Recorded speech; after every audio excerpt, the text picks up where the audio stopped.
let us add Vitz in that mix, okay? If you are to pick a car that is, so guys, you are asking for me to do a comparison between the Nissan Note, the Suzuki Swift, and the Mazda Demio. I know you also wanted to have a Vitz, but it's going to come towards the end of this video. So guys, let us talk about this, and by the end of this video, you'll have made up your mind whether you're going to buy a Nissan Note, a Suzuki Swift, or a Mazda Demio. And in this case, we are talking of the Mazda 2, because if you look at that face, it's different from the normal Mazda Demio that you know, okay? So I'm going to take you very fast, then towards the end of this video, I'll also tell you the pricing, right? So we'll start with the CC. Mazda Demio, normally they do come with 1300cc, and diesel they come with 1500cc. But since they introduced the Mazda 2, all of them, they are 1500cc. So all the Mazda 2s, they are 1500cc. Mazda Demio, that's where you can get maybe 1200cc and 1500cc. But this one is 1500cc. All of them from Mazda 2, the ones that have been introduced. We go to the Suzuki Swift. Suzuki Swift, they also come in two variants. We have the hybrid and then unhybrid. This is unhybrid and it is 1200cc. Then we have the Nissan Note. Nissan Note has so many variants, but basically all of them, they range with 1200cc. So this one, the one I took is the Nissan Note e-Power, and many people are buying the e-Power because of its fuel efficient. And there's something special about the hybrid system of the Nissan Note, because while others they work concurrently, the engine, the combustion engine and the lithium battery work concurrently. This one, the engine is used as a generator to charge the battery, and when the battery is full, fuel is cut, then it uses the lithium battery. That's why when you have to compare, when it comes to fuel, Nissan Note e-Power has one of the best fuel efficiency. Okay, now between these three cars, which one is going to suit you to buy? That's what we are going to do today here. When it comes to appearance, it lies with somebody's opinion, okay? But if I were the one to pick between these three cars, on which one looks better, I'll definitely pick the Nissan Note. The first, that is my opinion. I believe you also have your own opinion, but for me, I will still go for the Nissan Note. The simplicity, and it's the way it is been made, the lighting, how they look, it's a bit different from this one. But there are some people who will still go for the new Mazda 2 because of the honeycomb effect. It's not like you look at the grille of the previous Demio and the current grille. This one looks at least futuristic. It looks good, and it comes with very nice LED lights. Director, come closer so that we discuss about the faces of this. So this one has very nice LED lights, very good, and it has the honeycomb feature here. The Mazda Demio logo, it looks good with a very big chrome finish here.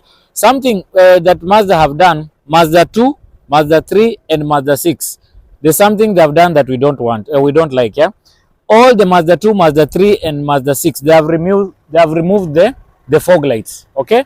If it is Mazda Demio, it has a fog light here. Mazda Xela, fog lights. Mazda 10 a fog light, but Mazda 2, Mazda 3, Mazda 6, no fog light. They have decided in all the Mazda 2, 3, 6, they have removed that. So that is the face of the Demio. If you look at the Swift, Swift is just there. It's just flat, okay? If you are not out for beauty, outlook, then come for Swift. Iko tu taa ni za kawaida, not LED, the normal lighting with the bulbs, okay? This is how the face looks with the Suzuki logo here. Just simplicity, some chrome finish there, but you can also go and add some fog lights here to make it look good, and also very instrumental when it comes to night, okay? We continue. If you look at this one now, this one looks a bit, look at those lights, they look good. LED lights, they look very nice. Daytime running lights. I like the blue effect to show you that this is hybrid. Of course, the Nissan logo here. Some that are also in the showroom there, we have those ones that have parking sensors, and this one you can also put your fog light here. Now that is the appearance from front. Director, let's show them at the back how it looks. At the back is just the same thing. Of course, Nissan Note looks very good. Look at that car. Nissan Note looks very good. I'm not campaigning for this car, but truth be said, I like how this car looks. Look at those lighting, very nice. Zimeingia mpaka kwa body na kapoa kabisa. Of course, the Note logo here, Nissan, and of course the e-Power logo. So it looks for me in a kapoa. You come to this very big lights. Okay, Swift nayo nyuma pia amejaribu. Does not look very ugly. It's also fine. Nothing much to say. You look at the Mazda 2. Of course this is Mazda 2, so imekuja na tech, at least high tech. Umeona imekuja na parking sensors all around. This is a diesel unit, that's why imeandikwa Sky Active D. Kama ingekuwa petrol ingekuwa imeandikwa Sky Active G. Okay, so this basically how it looks. What about the boot space? Okay, the boot space, this is how it looks. After we've compared all of them, I'll tell you which one is big. So hapo unaweza weka suitcase hivi, at least with some few stuffs there. The spacing is okay for a family car. I can't complain about that. Okay, we look at the nini. Oh, hii tulikuwa tumefunga with the other sides. Okay, haya. Okay, now if you look at that boot, definitely Nissan Note has a very big boot. Even if you compare with the Toyota Vitz, definitely Nissan Note huwa inakuwa na boot kubwa, as you can see. So you can squeeze even 2 suitcases here. Okay, down here kuna mambo ya spare, na sababu hii ni e-power, you'll find the batteries at the back, then the lithium battery behind below the seats. Unaona? So this is how in a car. Okay, so the boot space, of course, even if you are to compare with the nini, let me see if we can access it. Ni ile nini yake ilikuwa imeenda off. Yeah, it can't sababu ya nini, no problem. Acha squeeze mlango ya Swift walitoa hapa, they removed the handle from here, wameiweka hapa juu. So on the side profile, wacha before hata tuingie ndani, on the side profile this is how it looks. I think the only change wameweka ni hii, the handles used to be here but now wameziweka hapa. Huku ni normal. Okay, it's just normal handle like any other car. Okay, hapa just the same, nothing peculiar about this. Okay, now let us talk about the spacing. Tuanzie na hii Suzuki Swift So acha tuangalie legroom ya Suzuki Swift nyuma iko vipi. Okay, the legroom, let me sit from here ndio tujue vizuri. The legroom is not badly off, iko na ka space pia. Headroom si mbaya. If you are to sit 3 people it's still possible. The third person ataketi hapa na bado wako na space. But legroom iko a bit squeeze. We'll compare with the Demio together with the Nissan Note. Tuone gani iko na legroom poa. Okay, we go to the Demio. Oh, Demio ni vile tulikuwa tumelalisha vitu kidogo. Okay, that's okay, ndio. Normal space. Okay, now we see here. This one normal, it's just the same space with Suzuki Swift. From the normal spacing ni same. Ukiangalia hapa nyuma viti pia inakaa poa, ni vile hizi Mazda 2 wameweka madoido kidogo, but it's the same things. We have the ISOFIX here, kama uko na mtoto kiti yake itaingia pale. So the spacing ya Demio na Suzuki Swift almost the same. Okay, now let us look at the Nissan Note. Nissan Note in length is a bit long, that's why I feel like spacing Nissan Note inaweza kuwa ndefu kidogo. Okay, yeah, I was right. Look at this. This is the only car I can sit like this. Unaona hiyo spacing, it has a very big legroom, na hata tukiketi watu watatu you realize even the person sitting at the center row bado akona spacing. So when it comes to spacing, I will definitely give Nissan Note spacing, boot space, it's okay. Okay, now let us talk about, tuangalie pale mbele the way they look, then finally I'll also tell you the price and I'll advise you which car to buy amongst the 3. Okay, now ukiingia kwa hii director kidogo tu sikate, I have to look at the key. I want to push this car on. Let me pick the key from here. Okay, now if you look at the Nissan Note, Nissan Note wamejaribu with several technologies that have come by. Director cam, before you switch on you realize on the door kuna 4 power window, kuna chrome finish hapa kuna zote za sahi. It comes with pre-collision assist, lane departure, traction control, iko poa. We have those ones that also have some steering wheel controls. Haya, ukija huku kwa center console kuna screen hapa, the basic screen, big AC vents hapa, climate controls ndio hizi hapa. Alafu hapa chini, this is how the gear lever works. Okay, let me switch on the car so that I show you how the gear lever works. Okay, it's already on. Unajua hybrid hazinanga kelele. So this is how the key looks, just simple. Okay, where is the volume thing? Najua si watu wa YouTube hatutaki. Okay, let me reduce that volume. Okay, we are good to go. So look at that gauge inakaa poa kabisa, very yani visible, inakaa poa. Then battery yake ndio hiyo hapo director, sijui kama unaweza ona battery hiyo, so unaona battery ndio hiyo. So gari kinguruma, the battery, the engine charges the battery, si ni sawa? Haya, hapa director kuna drive mode. If you want to go to eco mode and everything, you just press that button, inaingia pale. Okay, now what else was I to show you? This gear, unaona hii gear, ukitaka gari kwa parking you just press P.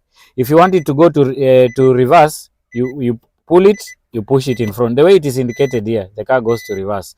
Kama ni kutoka from reverse to parking, just press parking. If you want it to go to drive hivi, you come to D, inaenda driving hivyo tu. It's as simple as that. And the good thing, it will also show you here. You see, when you put it on driving, inakuonyesha hapo. If you put it on park, itakuonyesha pale. It's as simple as that. Very simple, okay? So let us switch off this. We go to the Suzuki Swift. You see, so that is how the interior looks. Ukija kwa the Suzuki Swift, let us see which technology imekuja nayo. Haya, ukiingia hapo, of course you also expect 4 power window. Kuna push to start, alafu kuna traction control. So very few settings here. This is just a basic car. But now this is where the issue is. This car is very fast. Hata ukiangalia hapa kwa gauge, whereas Nissan Note inaenda na 180, direct unaweza onyesha pale, sijui kama wataona. Very good. So unaona hapa the maximum speed gari inaenda to 220. So people who are buying this car ni wale watu wanataka speed. Of course sasa kama hiyo inaenda 180, this one is going at 220. On the highway, definitely this one will be very fast, okay? Now look at the LCD screen. Iko tu basic yani. LCD screen iko hapa. Climate controls button ndio hizi hapa. You can select from there. Kuna cup holders hapa, gear lever. Na sababu ni kitu unaweza drift, iko na handbrake hapa.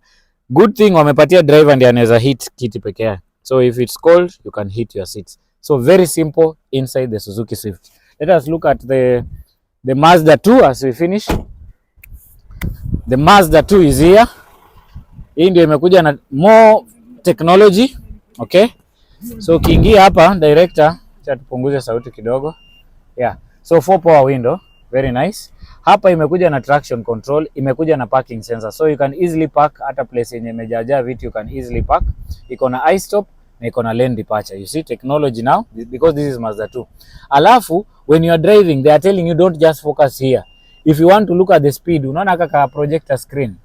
Haya, ukiangalia vizuri kwa hiyo projector screen, you see 0 because this car imesimama, ndio hiyo speedometer sasa inakuonyesha 0. You can see it is blinking there. So that is the latest technology on this, okay? Now ukiangalia hapa gauge, tuendelee director. Ukiangalia hapa gauge, the gauge is very simple. Sasa hiyo speed utaona, speed ukiendesha itakuonyesha hapa. So umeona imeandika 0, but many people they don't look here. You just focus on the screen huko mbele because tayari imekuwekea hapo. This is what we call the projector screen. Sawa? Hizo zingine kama kwa Mazda 3 na 65 inaitwa heads up display. Inamulikanga hapa sasa kwa kioo, okay? Tukikuja hapa kwa steering wheel, unaona kuko na volume up, volume low. You can pick your call, you can hang your call from there, okay? Tukija hapa kwa LCD screen, hapa kwa LCD screen it is normal. This is how it looks. How do you control it? Unatumia hii knob, okay? So ukifinya hapa kwa mfano home, utaona huko inarudi home. So you control that LCD na hii button ya hapa, okay? This is what you use. So for music and other things, that's how. Now this is Mazda 2. All the Mazda 2 zinakuja na heated seats. Sawa? You can control how hot you want your seats to be. So unaona, if you want it very hot, unaziweka zikuwe 3 like that. You see, so you can control how you want your seats to be heated. Sawa? Alafu hapa kuna climate control. Hapo chini kuna USB ports, 12 power volt, you see? So it comes at least with more tech as of now. Sini sawa? Other things, they are just the same, nothing more. Now it's time to choose the car that you want to buy. Sasa director, wacha tumalizie hapa mbele so that we tell Kenyans which car to buy basing on this. Now, as we finalize, guy, which car are you going to buy amongst these three? If you want a car that iko na space and it's cheaper, okay, first of all, let me tell you the pricing, okay? The best price you can get that car on cash, then it's a Note e-Power, you'll get it at 1.2, okay? The Suzuki Swift, you'll get it at 1.25. The Mazda 2, you'll get it at 1.4. If it is a normal Demio, it will go with 1.3, 1.28. Is that clear? Now, which car should you buy? If you want space, a car that has a very big space and it's fuel efficient also, considering that it's an e-Power, I'll definitely go and buy a Nissan Note. If you want speed, the car that is very, very, very fast, stable and is also very fast, I can definitely come and pick the Suzuki Swift. If you want a car that comes with the latest technology and is very stable, by the way, it's very stable when you are driving. You can't compare this and the Toyota Vitz. If you are driving very fast, this car is very, very stable. Sinsawa. So definitely you can come and pick technology, pick stability on the road. You'll do this. Now, out of these three, which one has the best resale value? Labda umenunua hii gari na unataka kuiuza upgrade to another car. Out of these three, the one that has a best resale value, it is this. Okay, the Mazda 2 or the Mazda Demio. By the way, these are the Mazda Demios. Unaona? Hizi ndio Mazda Demio. But hiyo ni Mazda 2, you see? That's the difference. So this has a best resale value. But I know Kenyans, you are asking about this car. And I told you I'll speak something before we finish the video. This is the Toyota Vitz. Vitz kuna 1000cc, kuna 1300cc, na kuna 1500cc. So if you are to pick, now let us add Vitz in that mix, okay? If you are to pick a car that is very easy to maintain, and of course you know Toyotas are very easy to maintain, spares very available, and the resale value, this one is better than the Mazda Demio. Which has the best resale value? Definitely you will pick the Vitz. So guys, I believe you've seen all these units that we have. If you need any of these units, we give the best offers, especially if you are coming to buy on cash. We'll give you very crazy offers that you can never find in 254. So if you are interested in any, please, the numbers are down there. Give us a call. And if you are new to this channel, please subscribe so that whenever we drop such good videos, you are among the first people to watch. And today's video has been very interesting because my cameramen are not around. Today I have a friend of mine. This is my schoolmate, guys. Tumekuwa naye pamoja. He has visited us. This is Kefa Moses. Na yeye leo ndio nimemfanya awe cameraman wangu, guys. So this is the videos we shoot every day. So if you're outside there, you need something good, just give us a call. Then we'll know how to help you. Till the next one, guys, all I can say is Bella, ciao.